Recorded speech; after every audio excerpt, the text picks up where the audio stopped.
अफसर बनना चाहते हो तो कहीं और क्यों जाना, गूगल प्ले स्टोर से हमारी app IAS with Harimohan download करो और तैयारी शुरू करो। हेलो दोस्तों, नमस्कार, आदाब। दोस्तों,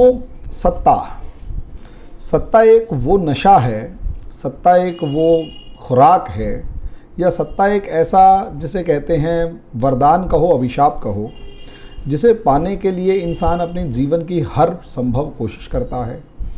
और जब उसे वो मिल जाता है, जब उसे वो सत्ता प्राप्त हो जाती है, जब उसे वो मिल जाती है, तो उसके लिए उसके बाद वो उस सत्ता को बचाए रखने के लिए हर संभव कोशिश करता है। ये शुरू से लेकर आखिरी तक का, आज तक का एक सिनारियो रहा है। जब से ये पृथ्वी बनी है, जब से इंसान ने होश संभाला है, जंगलों से लेकर, जब इंसान जंगलों में रहता था तब अपने छोटे से कुटुंब या समूह की सत्ता को हासिल किए रखता था। लेकिन अगर आप थोड़े टाइम बाद देखेंगे तो वही सत्ता जो है वो निरंतर लोगों ने इसी सत्ता को हथियाने और बड़े से बड़े साम्राज्य खड़े करने के लिए इस्तेमाल की या ताकत लगाई। अब दोस्तों, सवाल यहाँ से शुरू हुआ कि जब इन्होंने सत्ता को हथियाया या सत्ता को स्थापित किया और अपनी वर्चस्व इस तरीके से बनाया कि कोई भी इनके सामने आंखें ना उठा पाए, तो यहाँ से दोस्तों अगला फेज शुरू होता है। और जब हम मॉडर्न एज की तरफ बढ़ने लगे तो कहीं ना कहीं डेमोक्रेटिक वैल्यूज़ यानी लोकतांत्रिक जो संस्थान थे, लोकतांत्रिक जो मूल्य थे, उनको आगे बढ़ाना शुरू किया। और जब ये लोकतांत्रिक मूल्य आगे बढ़ने लगे तो एक तरीके का कॉम्प्रोमाइज़ शुरू हुआ। और वो एक तरीके का कॉम्प्रोमाइज़ ये था कि कॉन्स्टिट्यूशनल मोनार्की इस्टेब्लिश की गई, संवैधानिक जो राजतंत्र था वो स्थापित किया गया। संवैधानिक राजतंत्र के अंदर ये हुआ होता था कि राजा अपनी मनमर्जी नहीं कर सकता। राजा जो है उसके पास सीमित शक्तियां रहेंगी, वो अपनी प्रॉपर्टी को एंजॉय करे, सब कुछ करे। और अगर देश कभी मुसीबत में हो तो राजा जो है वो सत्ता संभाले कुछ दिनों के लिए और दोबारा से डेमोक्रेटिक गवर्नमेंट यानी कि लोकतांत्रिक सरकार को स्थापित करे। कॉन्स्टिट्यूशनल मोनार्की में सबसे बड़ा एक जो लॉजिक था वो यही था कि असलियत में अगर आप लोग देखेंगे तो कॉन्स्टिट्यूशनल मोनार्की का सबसे बड़ा लॉजिक, इंपॉर्टेंट लॉजिक ये है कि असलियत में सत्ता जो है वो लोगों के द्वारा लोगों के लिए होगा, लेकिन कहीं ना कहीं नाम राजा का होगा तो राजा की सत्ता होगी। तो ये एक कॉन्स्टिट्यूशनल मोनार्की थी जहाँ पर कॉन्स्टिट्यूशन को यानी कि जहाँ पर जो मोनार्की थी, जो राजतंत्र था, उसे उठाकर साइड में धकेल दिया गया और एक सांकेतिक रूप से पूरे सिस्टम को एस्टैब्लिश कर लिया गया। अब यहाँ अगर व्यवस्था को देखें तो पहले जो था वो डेस्पोटिक मोनार्की होती थी, यानी निरंकुश राजतंत्र होता था।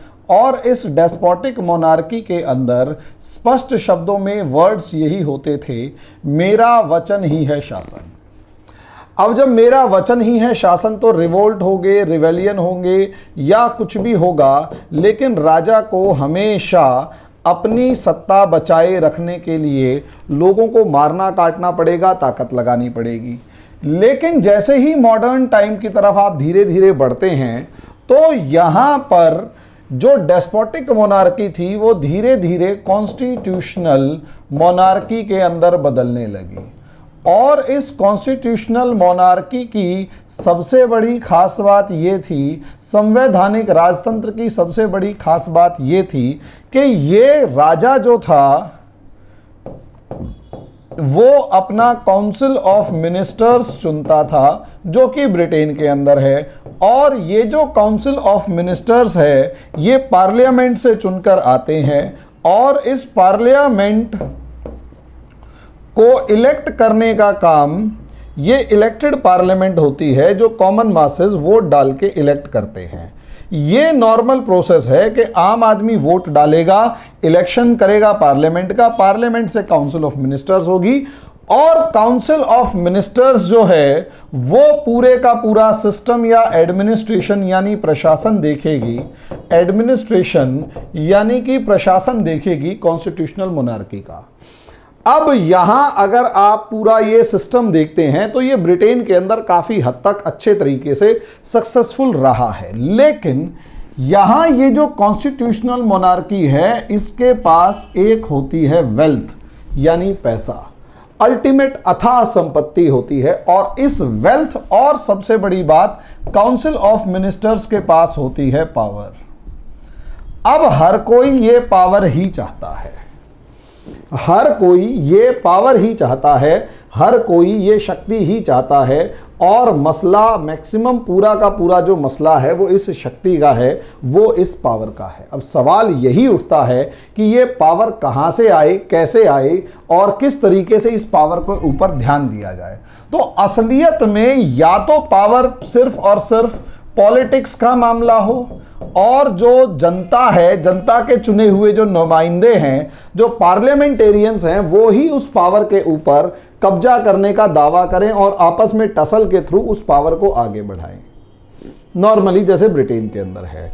ब्रिटेन में राज परिवार जो है वो किसी भी तरीके से राजा के जो किसी भी तरीके से डेमोक्रेटिक सिस्टम के अंदर इंटरफियर नहीं करता, राजतांत्रिक व्यवस्थाएं जो हैं उनके अंदर इंटरफियर नहीं करता, उनके अंदर किसी भी तरीके से हस्तक्षेप नहीं करता। अब क्योंकि हस्तक्षेप नहीं करता तो ऑब्वियस सी बात है, पावर जो मामला है वो डेमोक्रेटिक पॉलिटिकल पार्टीज जितनी हैं उनके बीच का मामला है। राज परिवार अपने आप में शांत खड़ा हुआ है, लेकिन वो एक मैच्योर्ड कॉन्स्टिट्यूशनल मोनार्की है जो 1251 के आसपास से डेवलप होनी शुरू हुई थी, और वो आज तक चली आ रही है, और बहुत ही सक्सेसफुली इसने काम किया है। ये एक परिपक्व संवैधानिक राजतंत्र है।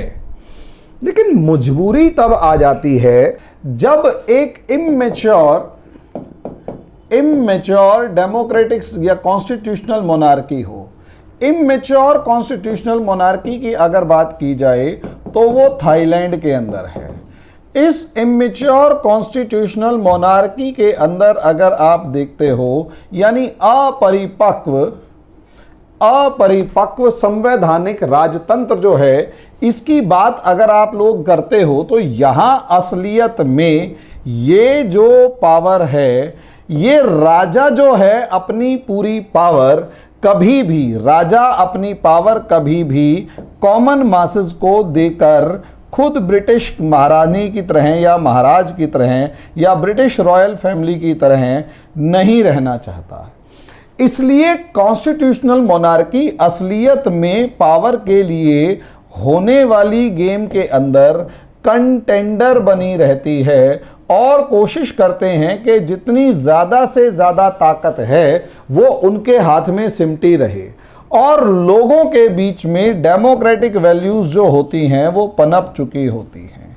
अब इसी पावर के लिए डेमोक्रेटिक वैल्यूज़ पनप चुकी होती हैं, और यही कारण है कि इसी पावर के लिए जो कॉमन मासेस हैं वो कहती हैं कि हमारी डेमोक्रेटिकली इलेक्टेड गवर्नमेंट जो है उसके पास वास्तविक सत्ता हो या शक्ति हो। लेकिन कॉन्स्टिट्यूशनल मोनार्की जो है वो हमेशा किसी ना किसी तरीके से इस शक्ति पर अपना कब्जा जमाए रखना चाहती है। वो किसी ना किसी तरीके से इस शक्ति पर अपना कब्जा जमाए रखना चाहती है, और यहीं से पावर गेम शुरू होता है। और इस शक्ति के ऊपर जो कब्जा जमाए रखने की कोशिश होती है, वहाँ एक नई पार्टी उभर कर आती है जिसे आर्मी कहते हैं। आर्मी जिसके पास हथियार है, ताकत है, पावर है, बस उसे किसी भी तरीके से सत्ता अपने हाथ में लेनी होती है। यहाँ पाकिस्तान भी एक एग्जाम्पल है जहां आर्मी अपनी सत्ता खुद अपने हाथ में खुले तौर पर लेती है।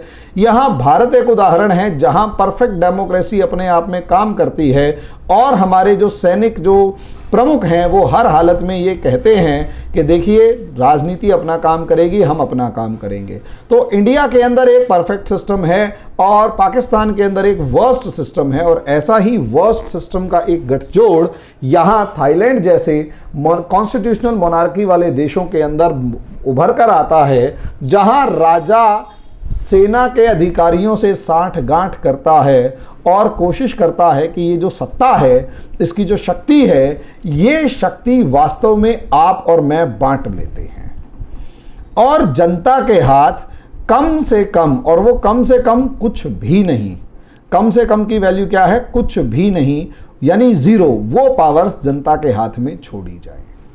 यही षड्यंत्र है जो इस समय पर थाईलैंड में चल रहा है, और इसी षड्यंत्र के चलते डेमोक्रेटिक वैल्यूज के लिए कॉमन मासेस लड़ रहे हैं और आर्मी और कॉन्स्टिट्यूशनल मोनार्की का गठजोड़ उस डेमोक्रेटिक वैल्यूज और उसके लिए इस्टेब्लिश किए गए सिस्टम को बुरी तरीके से मसलने की तैयारी कर रहा है। थाईलैंड का पूरा सिस्टम, ये पूरा प्रोटेस्ट इसलिए है, तो इसका एक शॉर्ट सिस्टम समझ लीजिए कि कहानी क्या है, किस तरीके से है और ये पूरा सिस्टम ऐसा क्यों चल रहा है, क्या कारण है। तो थोड़ा सा पीछे जो मेरे स्लाइड शो चालू होगा उसकी तरफ ध्यान देते रहिए, मेरी आवाज़ को सुनते रहिए, आपको काफ़ी सारी चीज़ें समझ में आना शुरू हो जाएंगी।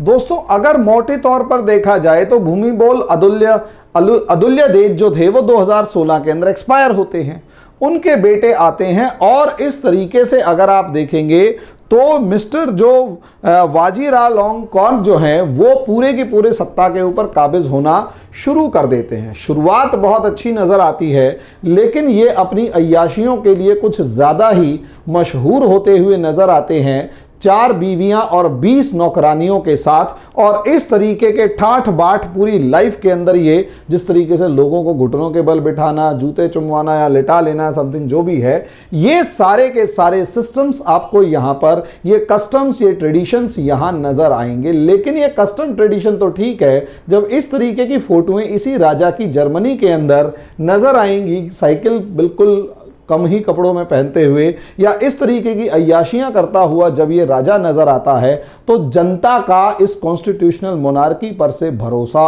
उठ जाता है और जनता सड़कों पर आती हुई नजर आती है। यहां जनता सड़कों पर जब आती हुई नजर आई तो असलियत में कहीं ना कहीं ये खेल आपको समझ में आएगा कि मामला क्या है। यहां सत्ता जो है वो, राजा जो है वो बहुत ज्यादा अय्याश है, राजा हद से ज्यादा अय्याश है। जनता जो है वो राजा के ऊपर भरोसा करना छोड़ चुकी है। लेकिन अगर पूरे के पूरे सिस्टम को उठाकर देखा जाए, अगर पूरे के पूरे सिस्टम को उठाकर देखा जाए तो यहां पर ये जो प्रोटेस्ट्स हैं ये राजा के अगेंस्ट नहीं, बल्कि राजा की अय्याशियों का पर्दे के पीछे, अय्याशियों के पर्दे के पीछे जो सत्ता का खेल चल रहा है, सत्ता पर कब्जा करने का खेल चल रहा है, यहाँ इन लोगों को इनके अधिकारों से वंचित करने का खेल चल रहा है, to debar these people from their rights. तो असली खेल ये है और इसे समझना बहुत ज़्यादा ज़रूरी है। तो मामला क्या है? मामला दोस्तों असलियत में इस सत्ता के खेल का है। दोस्तों मामला असलियत में सत्ता के खेल का है और सत्ता का खेल क्या है वो समझिए। असलियत में शुरुआत में अगर आप देखते हैं तो यहां पर प्रत्युत चान और चान ये एक मिलिट्री अधिकारी हुआ करते थे लगभग 2016 तक। 2017 के अंदर कूट डिटैक हुआ, मिलिट्री कू हुआ और इन्होंने पूरी की पूरी सत्ता जो है वो अब 2016 में राजा के मरने के बाद पूरी सत्ता जो है वो अपने हाथ में ले ली। अब जैसे ही पूरी सत्ता इन्होंने अपने हाथ में ली तो ऑब्वियस सी बात है, शुरुआत के अंदर ये मिलिट्री ऑफिसर थे, उसके बाद उन्होंने सिविलियन ड्रेसेस पहनना शुरू किया और अपने आप को एक जिसे कहते हैं शासक की जगह एक प्रधानमंत्री के तौर पर प्रोजेक्ट करना शुरू किया। वास्तव में अगर देखा जाए तो शुरू के अंदर ये head of junta national council हुआ करते थे। ये असलियत में हेड ऑफ जुंटा होते थे और ये जुंटा क्या था? ये जुंटा एक मिलिट्री काउंसिल थी जिसे नाम दिया गया national council for piece and order, NCPO। इसके अध्यक्ष ये मिस्टर प्रयुत हुआ करते थे और धीरे धीरे इन्होंने प्रयुत होते थे और एकदम से इन्होंने अपने आप को प्रधानमंत्री घोषित किया और पूरे के पूरे सिस्टम के ऊपर आकर धमदे से बैठ गए। 2017 में अगर आप यहां देखेंगे तो 2017 में इन्होंने बहुत ही कॉन्फिडेंटली न्यू कॉन्स्टिट्यूशन एस्टेब्लिश किया और इस न्यू कॉन्स्टिट्यूशन को जानबूझकर इस तरीके से बनाया कि डेमोक्रेटिक जो गवर्नमेंट हो, डेमोक्रेटिक पार्टीज जो हों उनके पास शक्तियां कम से कम हों या ना के बराबर हों, और सारी की सारी शक्तियां जो हैं वो प्रयुक्त के हाथ में इकट्ठी हो जाएं। जब ये सिस्टम चला कि सारी की सारी शक्तियां, तो इसलिए नया कॉन्स्टिट्यूशन बनाया गया। और इस कॉन्स्टिट्यूशन में जैसे कि मैंने आपको बताया कि सत्ता के इस खेल में संविधान तो साइड में रखा जाता है, और खासकर जहां जहां कॉन्स्टिट्यूशनल मोनार्कीज हैं वो और राजा या वो और सेना आपस में शक्तियों का बंटवारा कर, आपस में साठगांठ कर लोगों से जितना हो सकता है शक्तियां छीनना चाहती हैं, अधिकार छीनना चाहती हैं। यहां पर भी ऐसा ही कुछ हुआ। इन्होंने एनसीपीओ के नाम पर पूरी की पूरी शक्तियां अपने हाथ में कंसंट्रेट करनी शुरू करी, और धीरे धीरे अगर आप देखेंगे तो उन्होंने 2017 के कॉन्स्टिट्यूशन के अंदर एक सिस्टम बनाया जिसमें प्रधानमंत्री के चुनाव में जो जुंटा है, जो मिलिट्री पार्लियामेंट जिसे आप कहेंगे वो है, या मिलिट्री ऑर्गेनाइजेशन है, वो असलियत में प्रधानमंत्री डिसाइड करेगी, और लगभग अगले 5 साल तक तो वो प्रधानमंत्री डिसाइड करेगी ही। अब ऐसी सिचुएशन में पहला प्रधानमंत्री इन्होंने खुद को बना लिया और खुद ही को ही डिसाइड कर लिया। अब यहां इसी प्रधानमंत्री और नए कॉन्स्टिट्यूशन ने एक और सिस्टम निकाला, और वो नया सिस्टम ये था कि 20 साल तक national strategy of road map establish होगा, और वो रोड मैप जो है वो एनसीपीओ डिसाइड करेगी। यानी देश के लिए जो भी तरक्की होगी वो डेमोक्रेटिक गवर्नमेंट एस्टेब्लिश नहीं करेगी, डेमोक्रेटिक गवर्नमेंट उसे आगे नहीं बढ़ाएगी, बल्कि डेमोक्रेटिक गवर्नमेंट की जगह दूसरी ऑर्गेनाइजेशंस जो हैं, एनसीपीओ जो है वो आगे बढ़ाएगी, जो पूरे तरीके से मिलिट्री के द्वारा चलाई जाती है। अब यहां आप समझिए कि जो प्राइम मिनिस्टर हैं वो भी जुंटा के मेंबर हैं, एक्स मिलिट्री ऑफिसर हैं। कूप डिटेक्ट हुआ, इसका मतलब ये हुआ मिलिट्री कूप हुआ, इसका मतलब पूरी सत्ता के ऊपर सेना का कब्जा हो गया। फिर भी कहीं ना कहीं थोड़ा बहुत ही सही लोकतंत्र और लोकतांत्रिक दल या लोकतांत्रिक पार्टियां जो मौजूद थी, अब की बार उन लोकतांत्रिक पार्टियों को भी उठाकर साइड में फेंक दिया गया। अब की बार उन डेमोक्रेटिक पार्टीज को भी उठाकर साइड में फेंक दिया गया, और धीरे धीरे सबसे बड़ी बात जो छोटी छोटी पार्टियां थी उनको अपने फेवर में किया गया। और 2017 के अंदर ही 2019 में थाई जनरल इलेक्शन करवाए गए, और इन थाई जनरल इलेक्शंस के ऊपर आरोप ये है कि पार्टिली फ्री एंड नॉट फेयर।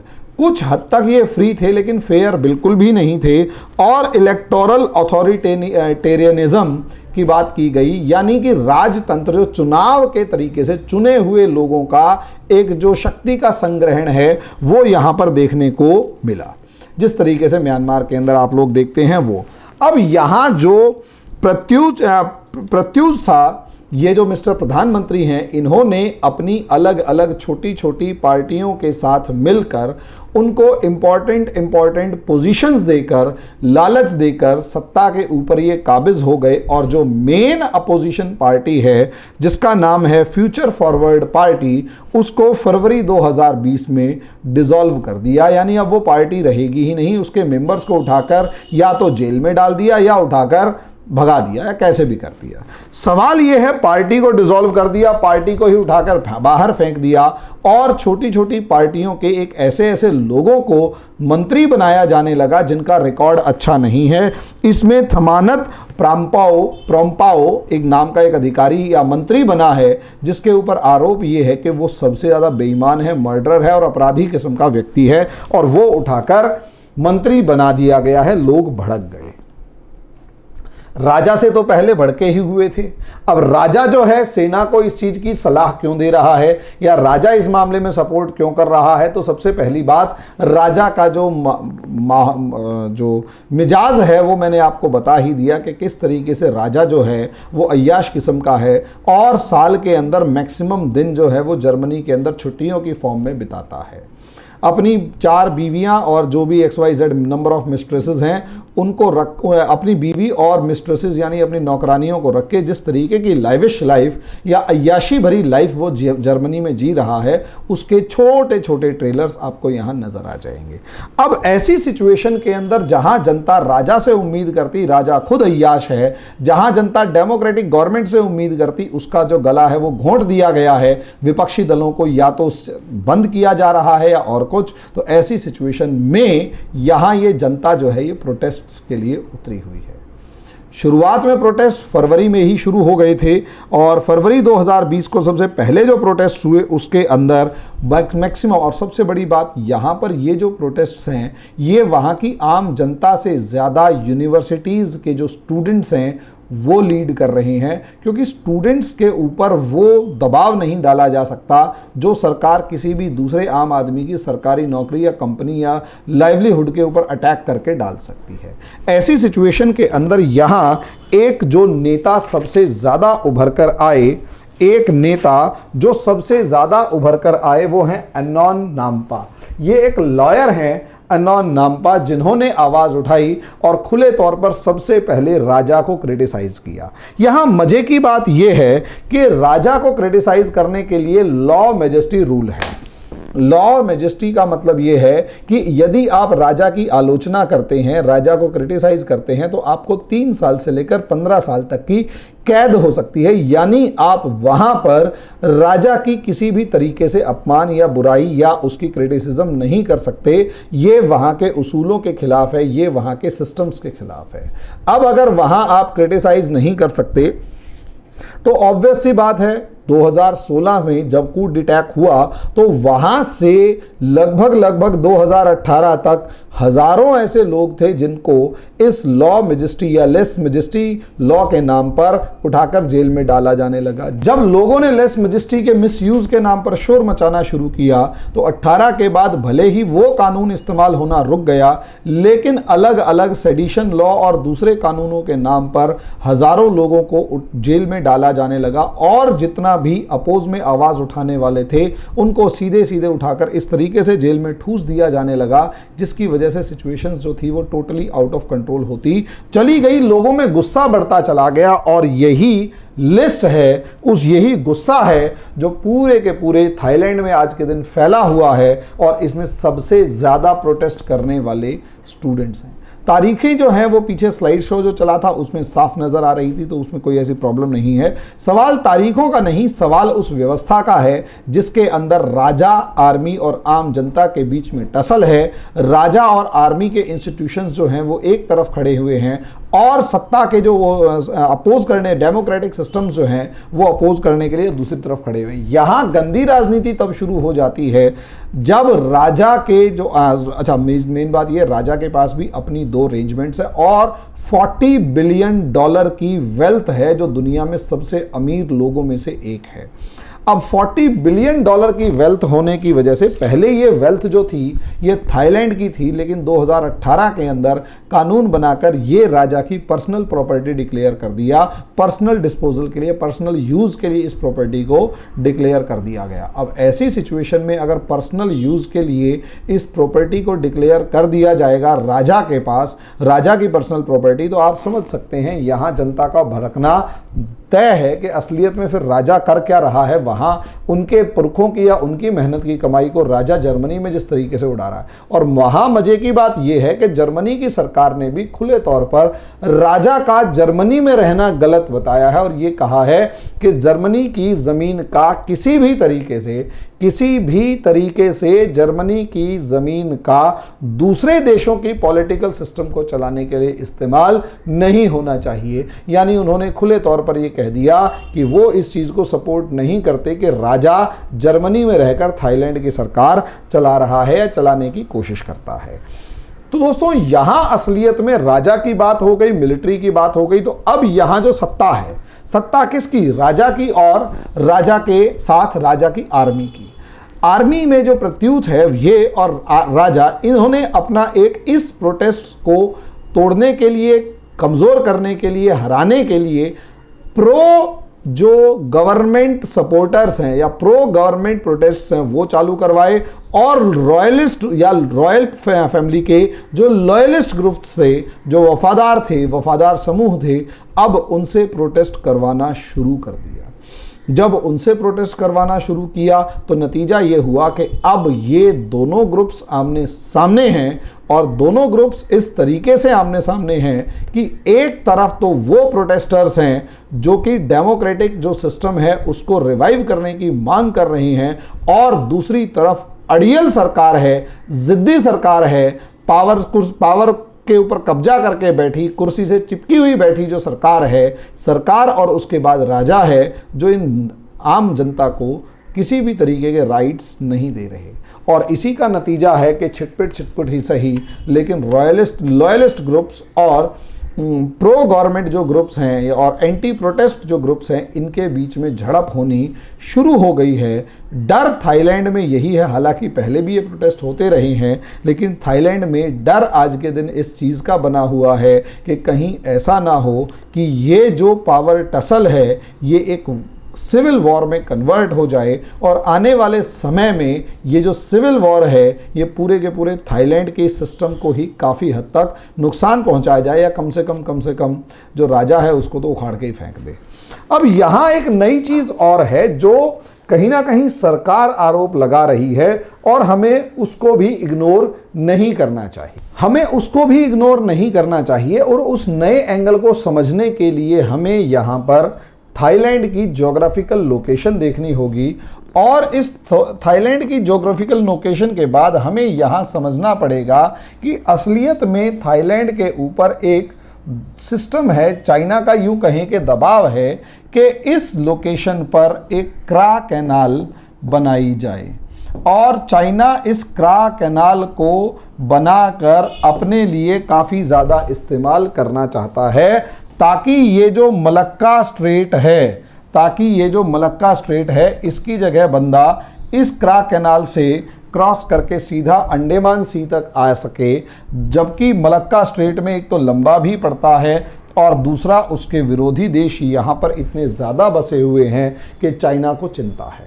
ऐसे में चाइना क्रा कैनाल को फाइनेंस करना चाहता है, लेकिन थाईलैंड की गवर्नमेंट ने किसी भी अलग अलग इन्फ्लुएंस के अंदर आकर इस क्रा कैनाल के प्रोजेक्ट को इनवायबल बताया, और इस हद तक इनवायबल बताया कि अब इसको हम लागू नहीं करेंगे।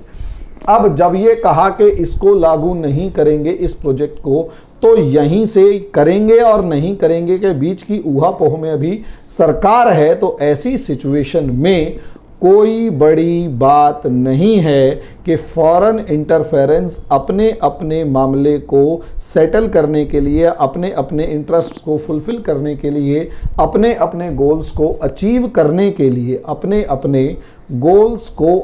करने के लिए क्रा कैनाल के बनाने या ना बनाने के मामले में दोनों देश, खासकर चाइना और यूएसए, अपनी अपनी यहाँ पर राजनीति कर रहे हों। अंदर खाते की अभी क्या बात चल रही है उसके बारे में हर कोई डिस्कस नहीं कर रहा, लेकिन जिस तरीके से गवर्नमेंट भी है और गवर्नमेंट के अगेंस्ट प्रोटेस्ट भी हैं, और गवर्नमेंट के ऊपर कुछ टाइम तक आरोप ये भी थे कि वो प्रो चाइना थी, तो ऐसी सिचुएशन के अंदर एक्सटर्नल इंटरफेरेंस को भी इग्नोर नहीं किया जा सकता। लेकिन एक्सटर्नल इंटरफेरेंस इस हद तक नहीं होगा। देखिए, जब तक इश्यूज़ नहीं होते तब तक बाहरी दबाव या बाहरी हस्तक्षेप काम नहीं करता। पहले इशू का होना ज़रूरी है। वास्तविकता ये है, रियलिटी ये है, थाईलैंड में एक इशू है जिसके अंदर अगर ये थाईलैंड की गवर्नमेंट आरोप लगा रही है कि विदेशी फंडिंग हो रही है तभी ये सिस्टम चल रहा है, तो वो आरोप तभी जायज़ माना जा सकता है जब ये चीज़ फिक्स हो जाए कि हाँ एक्सटर्नल इंटरफेरेंस है, और तभी जायज़ माना जाएगा या तभी वो चीज़ इफ़ेक्टिव हो सकती है।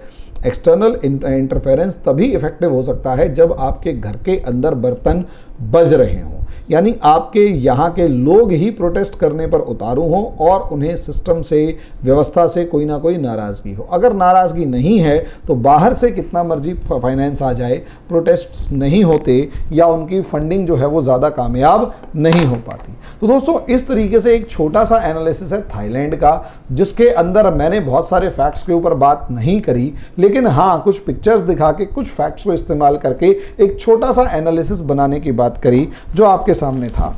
कमेंट बॉक्स में जाकर इस मामले में और अगले कौन से वीडियो बनवाना चाहते हैं वो भी मेरे को बताएं, और जिस तरीके से इसमें क्या कमी लगी, किस तरीके से हम इसे और बेहतर बना सकते हैं वो भी बताएं। और सबसे मेन बात यह है दोस्तों, लाइक, सब्सक्राइब, शेयर करें, और अगर आप मेरे से बातचीत करना चाहते हैं तो व्हाट्सअप करें। व्हाट्सअप के ऊपर हम पूरी ताकत से आपसे कनेक्शन के अंदर कनेक्टेड रहेंगे ताकि आउटकम अच्छा मिल पाए। धन्यवाद।